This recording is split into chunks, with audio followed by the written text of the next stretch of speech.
தொடுவது போன்ற உணர்வு.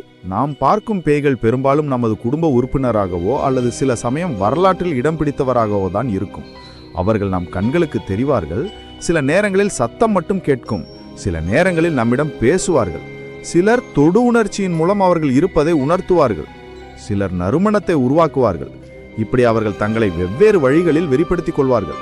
அவர்கள் உயிரோடு இருந்தபோது எப்படி இருந்தார்களோ அதே குணங்களோடு தான் ஆவியாக மாறிய பிறகும் இருப்பார்கள். அவர்கள் உங்களுக்கு ஆறுதல் அளிக்க அல்லது முக்கியமான எதையாவது உணர்த்த தான் வருவார்கள். அவர்களுக்கு உங்கள் மேல் அன்பு அதிகமாக இருக்கும். த எக்டோபிளாசம் ஆர் எக்டோமிஸ்ட். மூடுபனி சூழ்வதை பார்த்திருக்கிறீர்களா? அதனை அமானுஷ்ய நிகழ்வுகள் பற்றி ஆராய்பவர்கள் எக்டோபிளாசம் அல்லது எக்டோமிஸ்ட் என்கிறார்கள். இந்த நீராவி போன்ற மேகங்கள் தரையை தொடாது. சில சமயங்களில் அது சுழலும் அல்லது அப்படியே அசையாமல் இருக்கும். இந்த ஆவி சார்ந்த அனுபவங்களை நிறைய பேர் காணொலியாக புகைப்படமாக பதிவு செய்திருக்கிறார்கள். அவை வெள்ளை, கருப்பு மற்றும் சாம்பல் நிறத்தில் இருக்கும். அவை அப்படியே அசையாமல் இருக்கும் அல்லது நகரம். இவை சிறிது காலத்திற்கு பிறகு மனித வடிவத்தை எடுக்கும். இவற்றை வெளிப்புறங்களில், கல்லறைகளில், போர்க்களங்களில் அல்லது வரலாற்று தலங்களில் காணலாம்.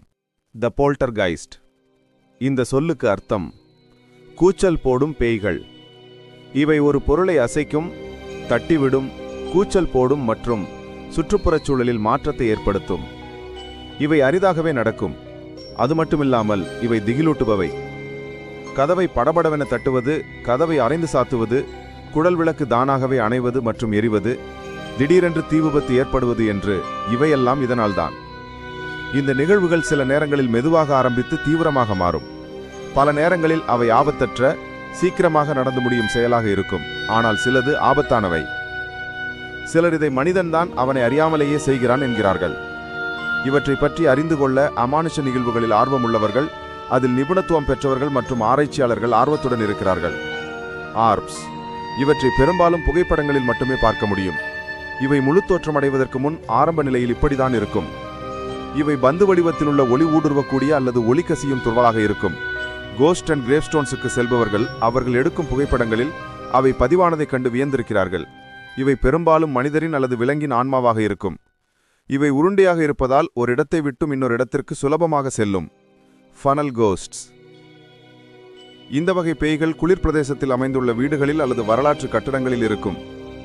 அது பெரும்பாலும் மனதிற்கு இனிமையவர்களை பார்க்க வரும் அல்லது தான் குடியிருந்த வீட்டை பார்க்க வரும். அவை ஒரு சிறு ஒளிக்கற்றையாக அல்லது சுழலும் ஒளியாக தென்படும்.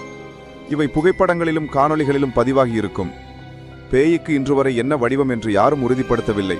ஆனால் திரைப்படங்களில் நாம் பார்க்கும்போது அகோரமான தோற்றம், வெள்ளை நிற உடை, அறுப்பு நிறத்தில் காற்றில் பறந்து செல்லும் வாயு போன்று காட்டப்படுகிறது.